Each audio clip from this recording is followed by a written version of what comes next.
All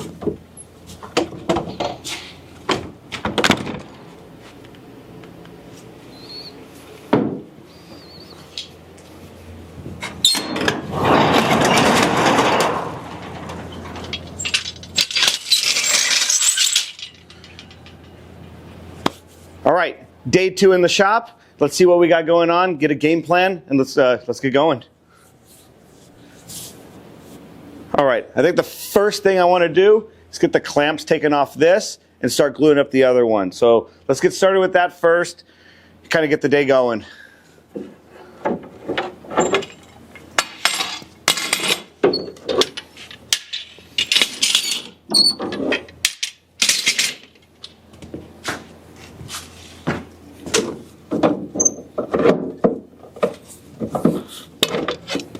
Perfect. I'll get the pictures over and get you the estimate here in just a few minutes. Sounds good. Talk to you in a few. Bye. All right, we're going to pause real quick on the cabinets. I just had my friend Brett from out in Salt Lake City call. He has a few pieces here for a customer. They want to get the quote on it and get everything situated, what color they're going to go. So I'm going to pause here, move a few pieces around, and pull out the next project. Okay, next I got my right-hand guy, Ivan. We're going to get everything moved out and get these pieces kind of pulled out so I can get inspect them and get them a quote.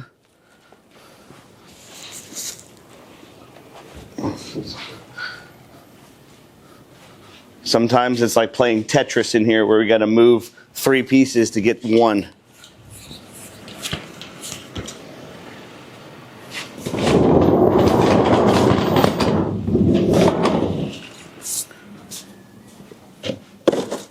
You probably leave those ones there.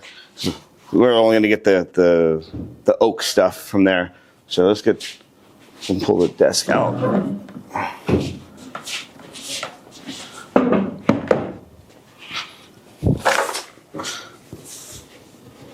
Let's go on top of the desk. There we go.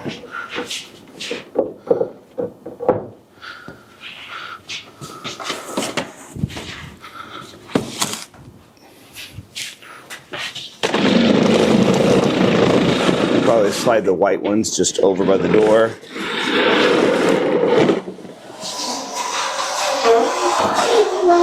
There she is. There's what we're looking for.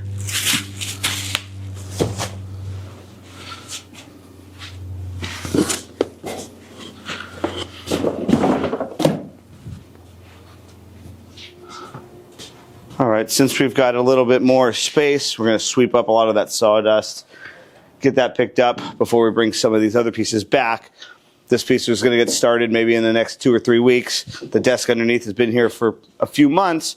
Customer's doing a remodel. We probably won't start it till he gives me a call, letting me know they're about 3 or 4 weeks ready. I think he's having some delays with their remodel at home, which happens all the time. We'll get this cleaned up and I'll kind of show you the pieces that got shipped down from Salt Lake City. Okay, so we did a little plain Tetris here. You have these old antique, like probably 1920s, 1930s oak pieces of furniture. They got sent down from a home like design consult. We're going to strip them down, get them to raw wood, but the customer wants to modernize them. We don't know what we're going to do. It may go gray, he may go ebonized, we may go just like a bleached, super light colored oak. We'll see. Along with, we have this little settee. This is really old here. It's going to get reupholstered by one of their guys up in Utah. But we have to put it all back together, glue this thing back up. It's got multiple repairs from years of damage. Same with this like old, like Asian inspired little curio cabinet. A lot of veneer damage. We've got a lot of work installed for us the next couple weeks. So we'll see what we'll show you here on the channel.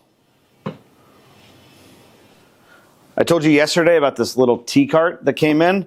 I haven't seen one like this in quite a few years, if ever at all. Like with all the glass, it's a really unique piece. But it came in mainly because these front wheels broke off. I'll show you a little closely. I don't know how this happened, but the screws have been bent over the years. It's like this piece has been dropped, from a rooftop or something. But obviously the glass is intact. That didn't happen. So I'm going to get it wrapped up with stretch wrap, so that way this doesn't, the doors don't open, so I don't break the glass. This guy's probably pushing 100 years old at least. just would be my luck that, you know, I'm the one that breaks the glass. So let's not do that. Since always kind of take things slower, think about all the problems that you can have, and kind of work your way around it. So just, you saw right there, just a little bit of movement, this door swung open. We don't want that to happen and the glass shatter. Once the wheels are on again and it's level, it won't have any issues. You know, it's not going to open up on us anymore. But until then, we'll keep this on for, you know, for today. I'm going to get it flipped over and I'm going to show you the bottom.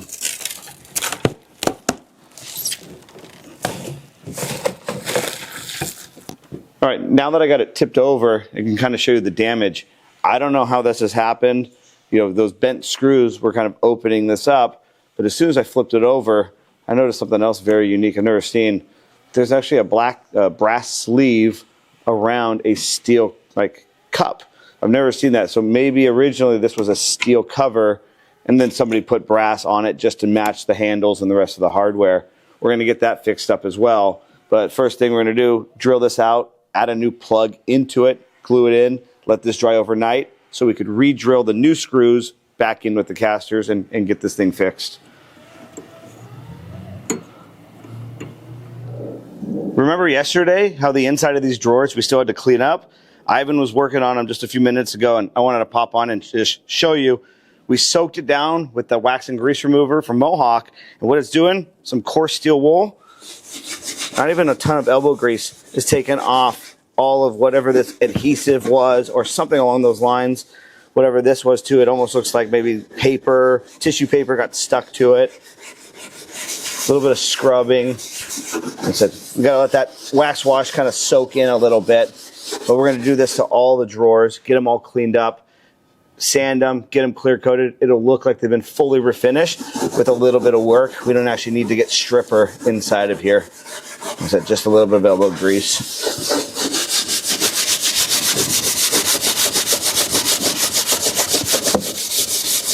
You can see right there, like it just took off that whole half a section right here of whatever this dried adhesive was. I'm going to finish up the other 5 drawers and get them going. Put them in the spray booth. Remember the bottom of this little T-cart, how all these were all broken out? What I did earlier, I took a 1/2-inch oak solid dowel, re-drilled it, cleaned it out, reinstalled this with some glue, let that dry for about half an hour. Came back with my epoxy. I just put that on just a minute ago. We're going to let these guys dry up. This one I ended up clamping the metal. I put a little glue behind that metal so that way it's not going to fall apart again. I'll add a little pin nail once I'm done as well. So what I'm going to do is fix the wheels next, show you that, and then I'm going to take lunch, let this dry, and come back. All right, remember those screws that were bent on the bottom of these wheels? What I ended up doing, setting up in my little tabletop vise, I'm going to cut it off because we can't fix this. There's no easy way to reinstall it. I'm just going to put new screws back in.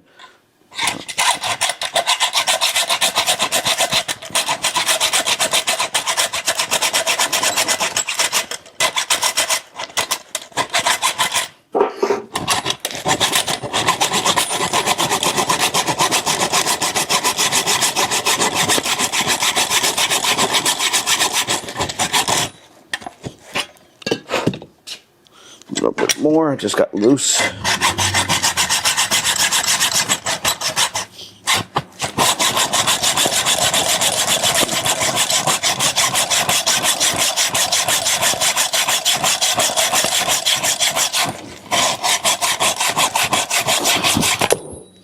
There she goes. I'm going to take that off, get the old hinge out of it. Then I'm going to countersink it so that way the new screw sits nice and flush on it.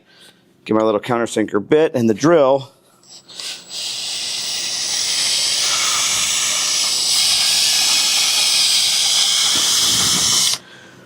You can kind of see now that nice shiny brass. I'm going to test at the screw. I'm going to go just a little bit more. Once we come back from lunch, we'll get these things installed, and I have to actually clean these up, and we're going to make them nice and shiny again. We'll do that first.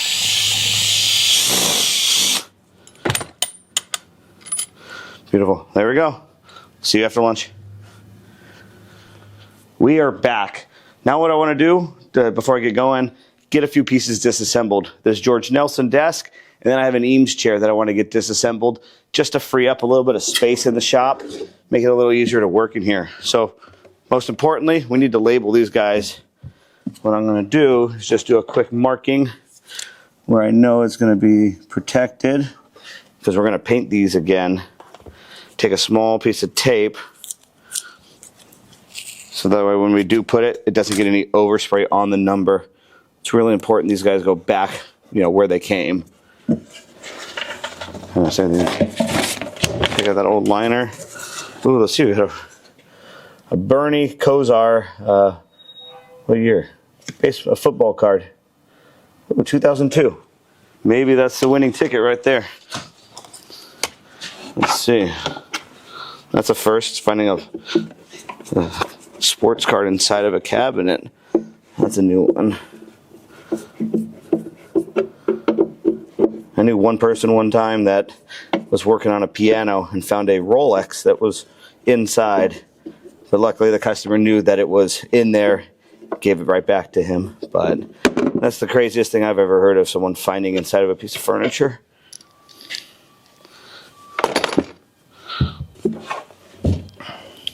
Beautiful. All right, I like to take a lot of this stuff off by hand, just so we don't mess things up with the drill, either stripping screws or banging into other pieces of hardware. Just in that few seconds, I was kind of thinking about that Rolex story. I want to say the craziest story I think I've ever had finding something. We were working on a piece for one of my friend's parents. Pulled up pulled open the drawer. Inside were adult toys, things like that. So that was one of the weirdest one. Probably because I knew the people, not the not the Rolex that you would wish you were finding. But now I got the story to tell you guys.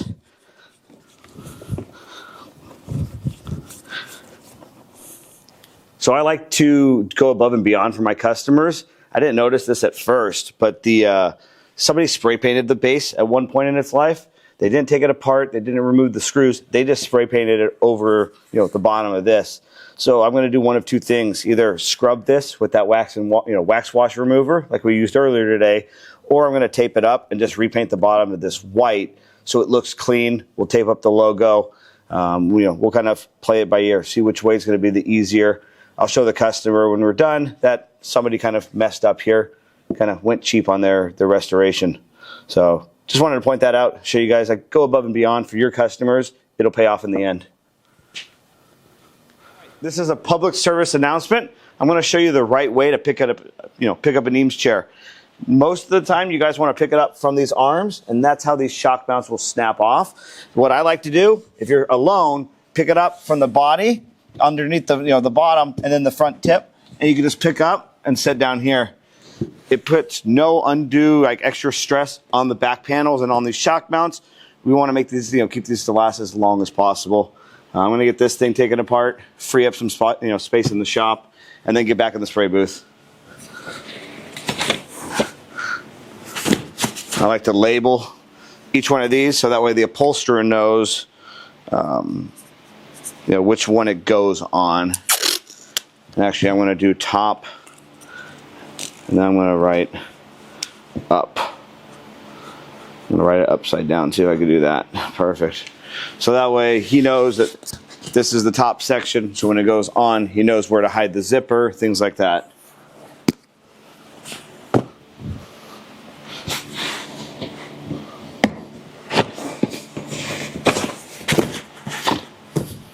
If you're a member of the private community that I have, I just uploaded a 48-minute video on how to replace these shock mounts. In this video, I explain the importance of cleaning up the glue, that epoxy glue. I found this one here. I wanted to come on here and show you how poor somebody put this on. This is not the original style. They left a bunch of excess. It's dry as hard as rock, so you can't even chisel this off. And I said I wanted to come on here and show you the difference between what we do, what you see on the school community, and what other people do in other refinishing shops. So I have another thing I want to show you on the base. Let me grab that. Another thing I wanted to show you on the Eames chair, I took the cushion off and noticed that they added this large shock mount on here. I've probably done 24, 30 of these chairs. I've never seen this shock mount with these screws being added. Worst case is that they actually have to route into the frame, which takes away from the originality of this chair. So, let me know down in the comments below if you've ever seen the shock mounts like this. Maybe comment, tell me who makes them. I'm just really curious on why they did this when the original style that I buy worked just fine. Now that I get this last little screw out, kind of wanted to show you how small these Eames chairs break down. So there's the cushions, here's the frames. It's going to take up a lot less space in the shop, going to make it a little bit easier to work. These are going to go over to the stripping section, and I'm going to get the leather picked out for the customer, and then get it over to the upholstery shop so they can start taking it apart, getting it ready for for delivery in a few weeks. Remember this credenza from yesterday that we're just doing the touch-ups on?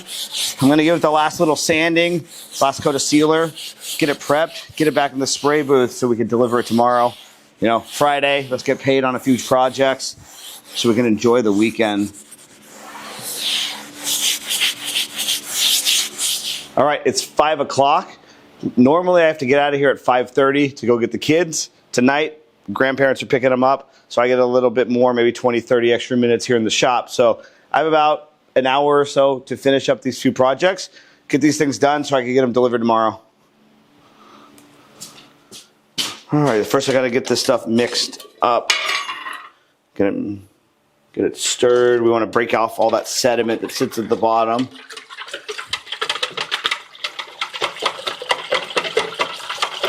When it sits for a couple days, it'll start settling, and you don't want to have a inconsistent finish. So I always kind of try to tilt it down, look at the bottom, make sure that there's no white sitting at the bottom.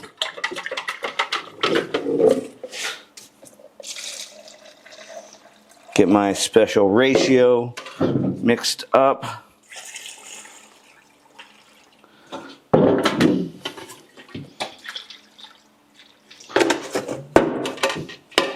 We'll throw it in the gun and get these two projects finished up tonight.